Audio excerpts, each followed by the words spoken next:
वृंदावन के पास एक छोटे से गांव में दीनदयाल नाम का एक गरीब लेकिन परम भक्त रहता था। उसके घर की छोटी सी चौकी पर लड्डू गोपाल विराजमान थे। दीनदयाल खुद भूखा रह जाता पर भोग कभी नहीं भूलता।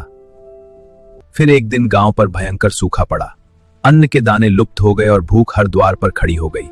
इसी बीच दीनदयाल की 7 वर्ष की बेटी तेज बुखार में तपने लगी। घर में खामोशी और डर भर गया। गांव के वैद्य ने कहा, दुर्लभ जड़ी बूटी शहर से आएगी, मूल्य 5 स्वर्ण मुद्राएं। यह सुनकर दीनदयाल स्तब्ध रह गया। जिसके पास रोटी नहीं वह स्वर्ण मुद्राएं कहां से लाए। पिता की आंखों में लाचार आंसू भर आए। रात गहरी थी, बेटी कराह रही थी। दीनदयाल लड्डू गोपाल के सामने बैठा और फूट फूट कर रो पड़ा। हाथ जोड़कर दीनदयाल बोला, आज मेरे पास आपके लिए आंसुओं के सिवा कुछ भी नहीं। अब मेरी बच्ची आपके भरोसे है। घर में खाने को कुछ भी नहीं था। दीनदयाल ने आंगन की साफ मिट्टी उठाई और अपने आंसुओं से उसे गूंथ डाला। उसी मिट्टी से उसने एक छोटा सा मिट्टी का लड्डू बनाया और कांपते हाथों से भगवान के सामने रख दिया। इतना कहकर वह वहीं जमीन पर गिर पड़ा। आंखें बंद हुईं और एक बेबस पिता सो गया। आधी रात दरवाजे पर धीमी सी दस्तक हुई। दीनदयाल चौंक कर उठ बैठा।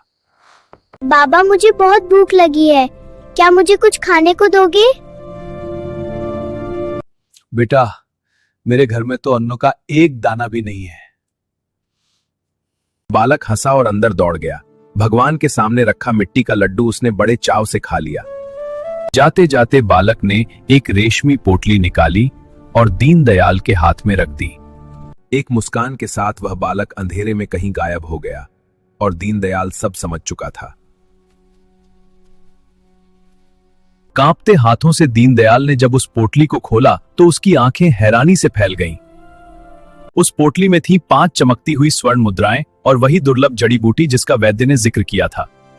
अगली सुबह कांपते मन से दीनदयाल ने वह दवा अपनी बेटी को दी और तभी एक चमत्कार हुआ। बेटी की सांसें सामान्य हुईं और वह पूरी तरह स्वस्थ हो गई।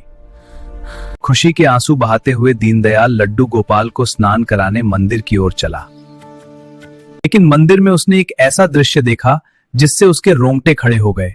लड्डू गोपाल की पीतल की मूर्ति के होठों पर सूखी हुई थोड़ी सी मिट्टी और चरणों के पास एक ताजा मोरपंख रखा था। तभी दीनदयाल समझ गया, उसका कान्हा, उसका लड्डू गोपाल खुद रात में आया था, अपनी बेटी के प्राण बचाने और अपने भक्त का मान रखने।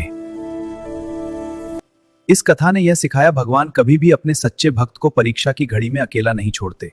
ईश्वर को महंगे चढ़ावे नहीं, सिर्फ निष्कपट भाव और सच्चा प्रेम प्रिय होता है। अगर आपको यह वीडियो अच्छी लगी हो तो इस चैनल को सब्सक्राइब करें और ऐसे ही वीडियोस के लिए बेल आइकन दबाना ना भूलें।